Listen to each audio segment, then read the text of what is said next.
नमस्कार सभी बहनों को। तो बहनों, भगवान विष्णु की कृपा पाने का महापुण्य पर्व निर्जला एकादशी व्रत कब है, क्या है इसकी सही डेट और सही समय, और क्या है इस दिन का महत्व और दान का महत्व, तो ये सभी हम इस वीडियो में जानने वाले हैं। इन सभी बातों को देखने से पहले आप हमारे चैनल को सब्सक्राइब कीजिए और पूरा वीडियो देखने के बाद वीडियो को लाइक करें और कमेंट बॉक्स में भगवान विष्णु की जय जरूर लिखें ताकि उनकी कृपा हम पर बनी रहे। सनातन धर्म में प्रत्येक मास, तिथि और पर्व का अपना विशेष आध्यात्मिक महत्व होता है। इन्हीं पावन अवसरों में ज्येष्ठ माह के शुक्ल पक्ष की एकादशी तिथि पर आने वाली निर्जला एकादशी अत्यंत पुण्यदायी और मंगलकारी मानी जाती है। यह व्रत भगवान श्री हरि विष्णु को समर्पित है और इसकी महिमा शास्त्रों में अत्यंत विस्तार से वर्णित की गई है। मान्यता है कि जो साधक श्रद्धा और नियम पूर्वक निर्जला एकादशी का व्रत करता है उसे वर्ष भर की सभी एकादशियों के समान फल प्राप्त होता है।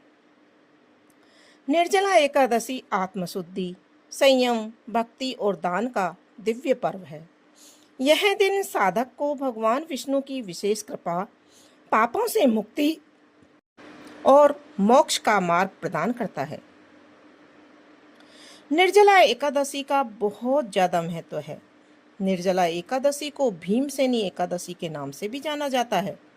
पौराणिक कथाओं के अनुसार महाबली भीमसेन भोजन के बिना नहीं रह पाते थे, इसलिए महर्षि वेदव्यास ने उन्हें वर्ष भर की सभी एकादशियों के फल की प्राप्ति के लिए केवल एक निर्जला एकादशी का व्रत रखने का उपदेश दिया था। तभी से यह एकादशी विशेष रूप से भीमसेनी एकादशी के नाम से विख्यात हुई। निर्जला शब्द का अर्थ होता है बिना जल के। इस दिन साधक सूर्योदय से लेकर अगले दिन द्वादशी तक अन्न और जल दोनों का त्याग करता है। यह व्रत अत्यंत कठिन माना जाता है, परंतु इसकी महिमा भी उतनी ही महान है।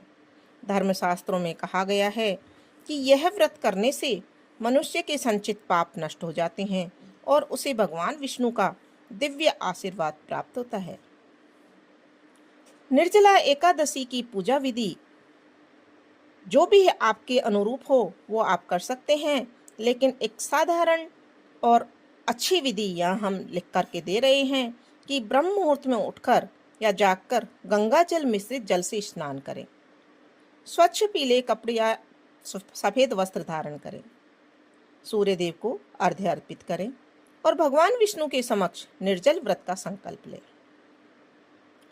पूजा के स्थान को शुद्ध करके एक चौकी स्थापित करें, उस पर पीला वस्त्र बिछाकर भगवान विष्णु और माता लक्ष्मी की मूर्ति या चित्र स्थापित करें। भगवान विष्णु को चंदन, अक्षत, पीले पुष्प, धूप, दीप तथा विशेष रूप से तुलसी दल अर्पित करें। पंचामृत से अभिषेक करना अत्यंत शुभ माना जाता है।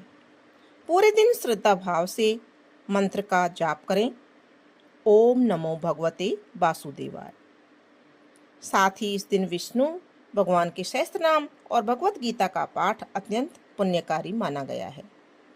भगवान को केसर युक्त खीर, फल, मिष्टान का भोग लगाकर आरती करें। अब हम जान लेते हैं कि इस साल 2026 में निर्जला एकादशी की सही डेट क्या है। इस साल ज्येष्ठ माह के शुक्ल पक्ष की एकादशी का आरंभ 24 जून 2026 को शाम 6:12 पर होगा। वहीं इसका समापन 25 जून 2026 को रात 8:09 पर होगा। क्योंकि एकादशी तिथि का उदय काल 25 जून को प्राप्त हो रहा है, इसलिए उदया तिथि के आधार पर निर्जला एकादशी का व्रत 25 जून 2026 गुरुवार को किया जाएगा। निर्जला एकादशी का व्रत 25 जून 2026 गुरुवार को रखा जाएगा, लेकिन व्रत का पारण अगले दिन 26 जून 2026 को सुबह 5:25 से लेकर 8:13 तक होगा। तो यह थी सही डेट और समय निर्जला एकादशी व्रत को करने का। तो सभी बोलिए भगवान विष्णु की जय और कमेंट बॉक्स में भी भगवान विष्णु की जय जरूर लिखें। निर्जला एकादशी की जो पौराणिक व्रत कथा है जो हर जगह कही जाती है और सुनी जाती है, वो भी हमने अपने चैनल पर डाल दी है। आप हमारे चैनल पर जाकर प्लेलिस्ट में जाकर देख सकते हैं।